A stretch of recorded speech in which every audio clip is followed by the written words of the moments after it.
భారతావనికి ఈశాన్యముగా పాలస్తీన గలదు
ఆ పాలిస్తీన దేశంలో మరి పరమకారణ పట్టణం ఉందండి. ఆ పరమకారణ పట్టణంలో ఆదికాల ఉదయం వక్రాంతరావు గారి వాసులు తన సహధర్మచారిని శారాయితో కలిసి మెలిసి సంసారం సాగిస్తున్నారండి. అయితే వారికి సకాలంలో సంతానం కలిగినందువలన మరి చూడండి మరి నిరాశతో ఉన్నారండి. అయితే చూడండి వృద్ధాపం ఉన్నట్టు వారికి సంతానం లేనందున అటు సమీపంలో దేవుడి దూత అబ్రహాముతో మాట్లాడుతూ ఉండగా శారాలో ఉన్నటువంటి శారాయి పక్కున విందట. కడుపు తాపిలో ఈ వయసులో మాకు సంతానం కలుగుతాయా అని పక్కున నవ్విందట. ఆ తదుపరి దేవుని భీమార్థమై ఎవరయ్యా అయ్యా ఏసాకరుడి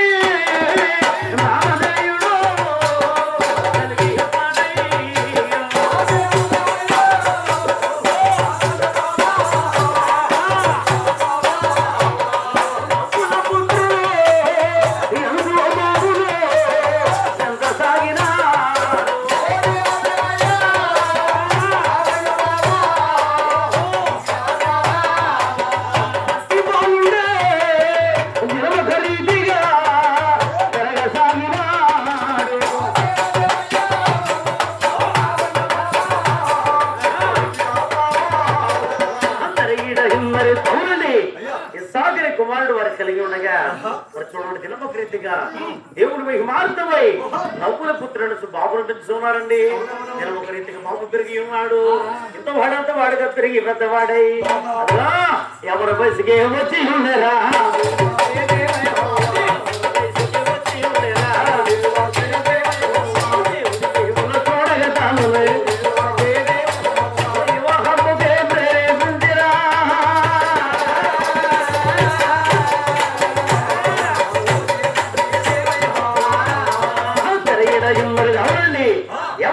చూడగా తాను ఇస్సాకులకు వివాహం చేయాలని తల్లిదండ్రులు నిశ్చయించగా తన మేనమామ కుమార్తె అయినటువంటి అది ఎవరండి? అయ్యా రెబ్బాడి కన్నులు తెచ్చి పెళ్లి చేసిన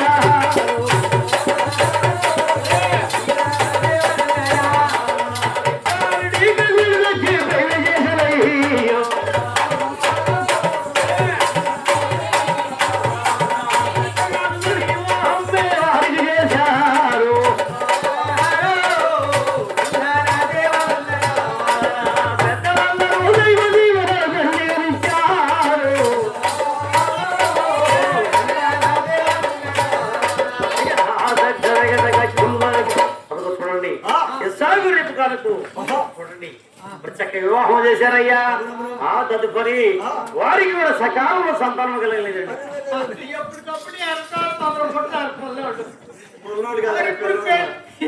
ఇప్పుడు పెళ్ళైన సంవత్సరానికే అమ్మాయి ప్రసవుతుంది. పుట్టే వారికి ఇప్పుడు పుడుతున్నారు, అప్పుడు పుట్టారు. లేని వారు ఆనాడు ఉన్నారు, ఈనాడు ఉన్నారు. అదే మందులు ఎక్కువ తొందర కొట్టారు. అలా ఏం కాదు, మందులు వాడినా పుట్టిన వారు చాలా మంది ఉన్నారు. అప్పుడే గోంగూర ఎక్కువ తినవచ్చురా, గోంగూర తిని చూడండి వారు కూడా దేవుడి సన్నిధికి వెళ్ళి మోకరిల్లి ప్రార్థన చేస్తున్నారు. ఓ దేవయెహోవా అడిగేది వారికి ఇచ్చేదవంట అడుగుతుండేమయ్యా.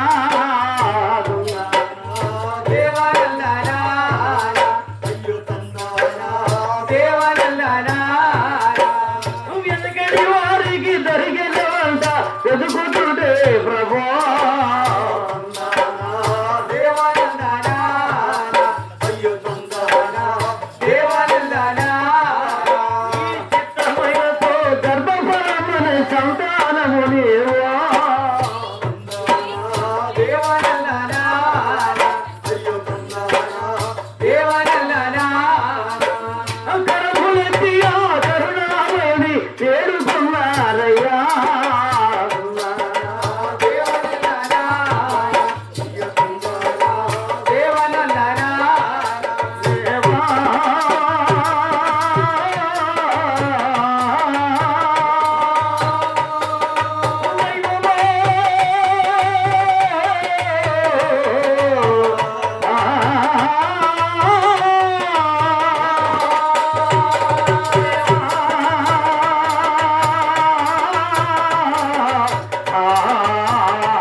ప్రార్థన చేశారు. ప్రార్థన ఆలకించినటువంటి దేవుడు వారికి సంతానాన్ని కలగజేయాలని చేసుకునగా చూడండి అయ్యా. మరి ఇస్సాకు రెబ్కా గర్భం తెరవబడి ఒకే కాలంలో ఇరువురు కవలపిల్లలు జన్మించారు. మిత్రమా ఒకసారి పుట్టారా? మరి ఒకసారి పుట్టిపోతే 2 సార్లు పుడతారా? ఒకళ్ళెమ్మటే కలిగారు. నేను ఎక్క పుట్టలా, నేను ఒక్కడ పుట్టా, 2 సార్లు పుట్టా. ఎవరను ఎవరు పుట్టినా ఒకసారి పుడతారు, 2 సార్లు ఎట్ట పుడతారు? మా నాయనమ్మ అంటుంది 27వ తారీఖున మా అమ్మకి నొప్పులు వచ్చినాయంట. 28వ తారీఖు తెల్లారి 12 గంటల 18 నిమిషాలు 40 సెకండ్లు ప్రసవం అయిందట. మా నాయనమ్మ చెప్తుంటే నేను విన్నా. చూడు, 27వ తారీఖు నొప్పులు వచ్చినా 26వ తారీఖు నొప్పులు వచ్చినా కానుక ఒకటే లెక్కరా. పిలిచింది ఎట్ట పిలిచింది? 2 సార్లు పుట్టినారా? 2 సార్లు ఎవడు పుట్టరు, ఎవడైనా ఒకసారి పుడతారు. నీ నాయనమ్మ మైండ్ పని చేయక అనుకుంటున్నాండి.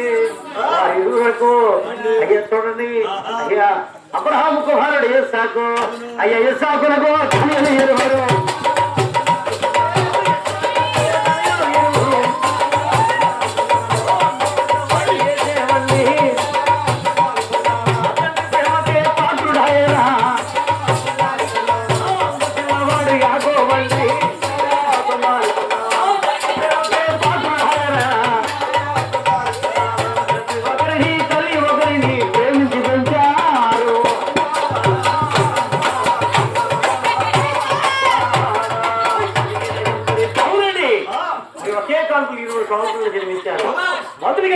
ఉన్నటువంటి మరి కుమారులకు బట్ట చుట్టబడినటువంటి రొంపులు కలవడి ఉండగా రెండో కుమారుడు చూడగా చూడని మాతసే దేవగ్రహాన్ని చూడమున 16 కళ ఉంటి పడుతున్న ప్రభాకర్ని పోలి ఉన్నాడు చిన్న కుమారుడు. పెద్ద కుమారుడు కేశవనియో, చిన్న కుమారుడికి ఆ గోపియని పేర్లు పెట్టి పెద్ద కుమారుడు తండ్రి గారు ప్రేమిస్తున్నారు, చిన్న కుమారుడు తల్లి గారు ప్రేమిస్తున్నారండి. తమ్ముడు బామ్మంటే అంటే తమ్ముడు లేదా బామ్మర్ది? తమ్ముడు బామ్మర్ది ఏంట్రా? డౌట్. చిన్నవాడిని తల్లిగారు ప్రేమిస్తుంది, పెద్దవాడిని తండ్రి గారు ప్రేమిస్తున్నాడు. ఈ రోజులలో అంతేలే. ఏమిట్రా? పెద్దవాడినేమో తండ్రి ప్రేమిస్తాడు, చిన్నవాడినేమో తల్లి ప్రేమిస్తుంది. నాకు తగినట్టు నాశనం. తల్లిదండ్రులకు 2 కుమారులు జన్మించినా 3 కుమారులు జన్మించినా ప్రేమ అనేది సమానంగా పడుతుంది. పెళ్లి జరుగుతీగా ఖర్చు అవుతానుకో, పెద్దవాడు స్లిప్ రాస్తాడు, ఖర్చు ఎంత అయిందని చిన్నోడు తీసుకుపోయి ఈ స్లిప్ నడుకోడికి ఇస్తాడు. నడుకోడి ఖర్చానికి లేక ఏమంటాడు? ఉన్నాట్లని 3 కోటలకి 7 రోజులు ఇంటికి రావచ్చు. డాడీ పోయినట్టు అన్న పేరు మీరు పోయినాడు. ఎందుకు శిల్పాలు చెప్తాను. అలా ఏమంటుందిరా? మనం ఆలోచన ప్రకారమే అలా ఉంటది. ఎందుకంటే అమ్మ వాడిని ఎక్కువ ప్రేమిస్తుందన్న ఒక ఊహ మాత్రమే తప్ప అన్నప్లేట్ పెళ్ళిందా ఉంది. శివాలయం ఉందా? అందులో నందులు చెక్కింది. అవునా? అసలు పూజారిని అడిగినా తిరువురు మధ్యలో ఎవరైతే అడిగితే మన రాలే ఆయన ఎక్కడ గోపి మోదు అంత మోదు వరకు వచ్చానండి.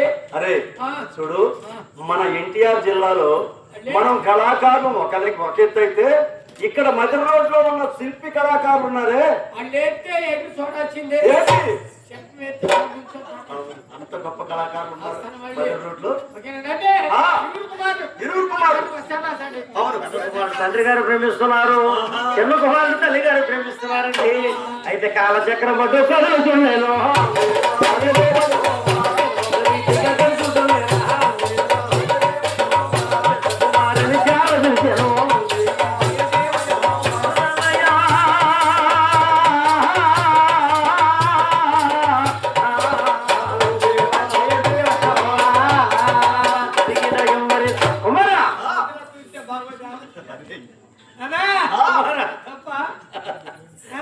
కుమారా కుమారా కట్టి కాపాడు నైన కుమారా, ఈ లోకంలో మహానుడాయుషు మానవునికి తెలియదు. నేడు రేపు ఎప్పుడు నా మరణకాలం సంభవించవచ్చు. కనుక కుమారా, నా కరుణకు మందు దృష్టి కలిగి ఉన్నది అనగా జబ్బులు కలిగి ఉన్నాయి. కనుక కుమారా, నీవు చూడగా విలువిధి సాధనాలు తేలినటువంటి వాడు కాబట్టి నీ హంతులు బుద్ధిని ముద్దాన పెట్టి వింటి రావుని చేత బట్టి అరణి మార్గానికి వేటకాయ వెళ్ళి ఒక లేడిలో దుప్పిగా ముద్దించి చక్కటి రుచికర స్వేక భాగము తయారు చేసినటువంటి భోజనాలు నాకు భోజనం చేయబెడితే నాలో ఉన్న సమస్త దీవులు కూడా నీపై కుమరిస్తాను కుమారా.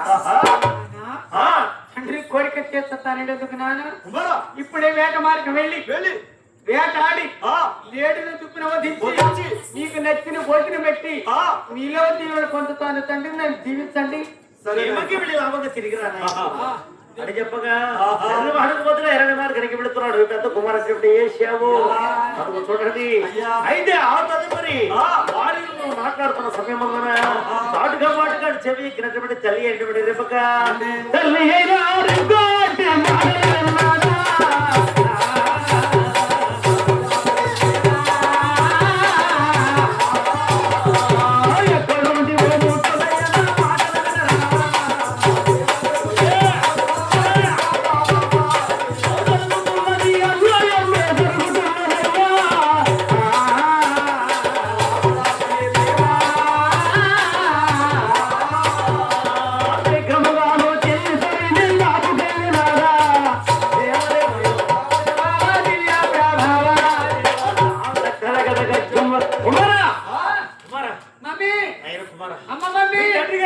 సామాన్యులు కారు. మీ తండ్రి గారు మీ అన్నగారిని దీవిస్తానని నేను విన్నాను.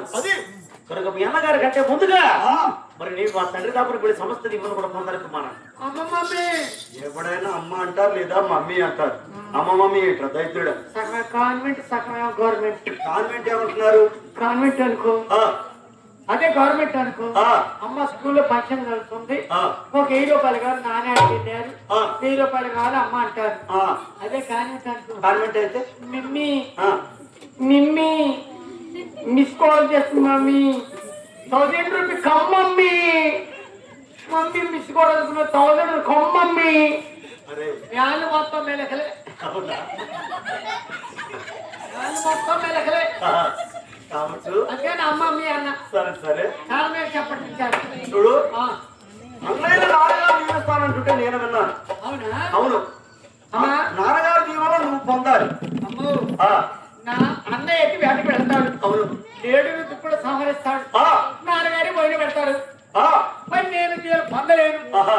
వేటకి వెళ్ళలేను ఎలాగో తీరు పొందగలను ఒరే కుమారా ఆ. నేను చెప్పినట్టు చేస్తే ఆ దెయ్యం తప్పనిసరిగా నువ్వు పొందవచ్చు. ఆ అబ్బాయి రెక్కలు గుర్తుకొస్తాయి ఓ నాయన కుమారా, చెట్టులో పాల్చుంటే మార్గం ఉన్నది కాబట్టి అయ్యే కుమారా ఉన్నామయ్యా